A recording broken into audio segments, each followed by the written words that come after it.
Wang shows Eala end of road in ASB semis.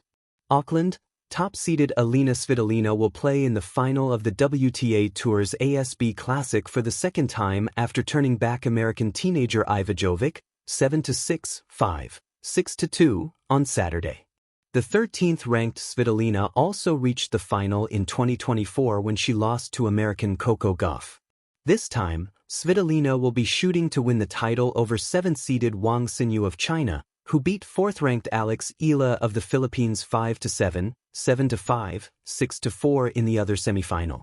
"It was a crazy battle from the start to the end, for sure," Wang said after the match. "She's an absolute fighter, and to be honest, I feel more pressure when I'm up 5-0 than when we were love-love. I'm just really happy that I got through this one today and through to my first ever final here." Svitolina looked a little weary at first after an almost 3-hour quarterfinal against Sonei Cardle on Friday night, which she won 6-4, 6-7, 2, 7-6, 5. "It's nice to get a straight sets win," Svitolina said. "Yesterday was a big battle and today as well in the first set. Iva was playing really well and I had to really fight back, dig deep and try to find my level, and I'm very happy to be able to finish this match in 2 sets to save some energy for the finals." Crucial breaks. She dropped serve twice in the first 3 games against the 8th-ranked Jovic to trail 3-0. Svitolina broke back twice to level at 4-4, then dropped serve again, allowing Jovic to serve for the first set at 5-4. But Jovic lost her serve to love and Svitolina took the set to a tiebreak in which she led 6-1 before taking the set on her 3rd opportunity. She made short work of the second set, breaking Jovic in the 3rd and 5th games and sealing the match with 2 aces in her final service game. Svitolina has been supported all week by her husband Gael Monfils, who will play in the men's tour event in Auckland starting on Monday. Meanwhile, Eala saw the end to her road in Wang, the 57th-ranked player in the world, who saved a match point in the second set against the Filipino ace before gutting out the win in 2 hours and 38 minutes. It was such a painful way for Eala to go after she had rallied from 1-5 down to win the first set. She was up 5-3 in the second set only to hit a forehand long, an error that eventually gave the Chinese the momentum for the turnaround. With reports from AP. The last line on center court. "The night air over Auckland carried that particular hush only tennis can summon.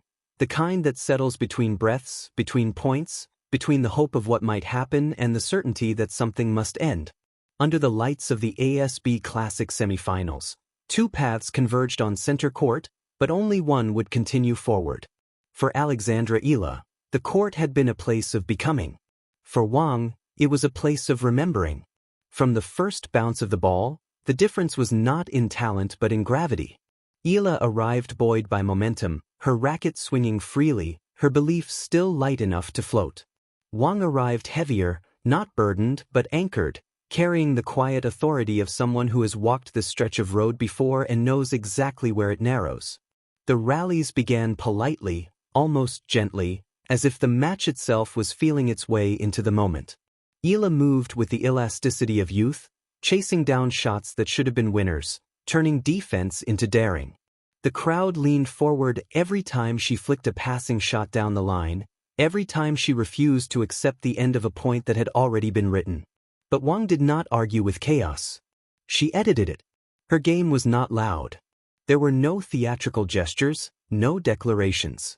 Instead, there was placement, balls landing where Eala had just been, not where she was going. There was timing, strikes taken early, robbing the rally of oxygen. And there was patience, the kind that waits not for mistakes, but for inevitability. Eala took the first set of momentum, if not the scoreboard. She broke serve with courage, stepping inside the baseline as if daring the match to deny her. For a moment, it felt possible, like the tournament itself was ready to make space for a new name, a new story, a new ending. But semifinals are where stories are tested, not told. Wang absorbed the surge without panic. She tightened the lines on her ground strokes, shortened the points, and quietly reminded the court who understood its dimensions better.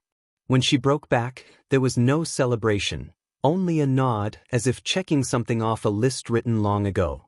The second set unfolded like dusk.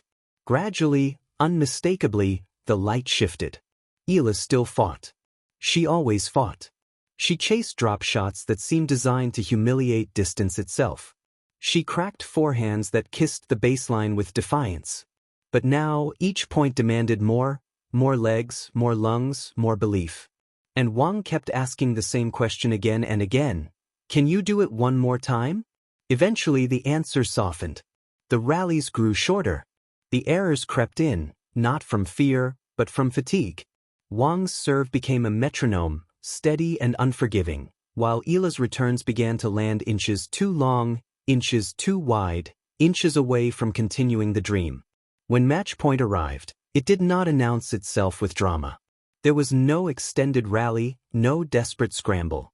Just a clean exchange, a final strike from Wang, and then the sound every tennis player knows too well, the ball landing, untouched, inside the line. Eala stood still for a moment, racket resting against her leg, eyes scanning the court as if trying to memorize it. This was the end of her road in Auckland, but it did not feel like a failure. It felt like a marker, a signpost that read you are closer than you were. Wang crossed the net with the quiet respect of a professional who understands what it means to end someone else's run. There was no triumph in her handshake, only acknowledgement. She had not stolen anything, she had simply closed the door.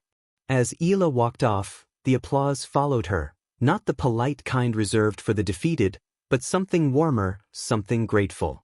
The crowd understood. They had seen promise stretched to its limits.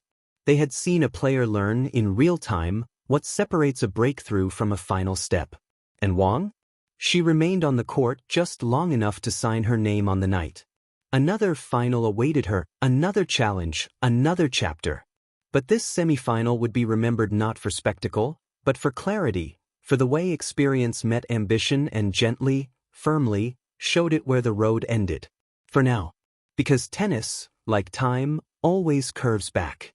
And somewhere ahead, on another court, another night, Eala will return, not lighter but stronger, carrying with her the lesson Wang taught beneath the Auckland lights, that endings are not walls, but invitations to begin again.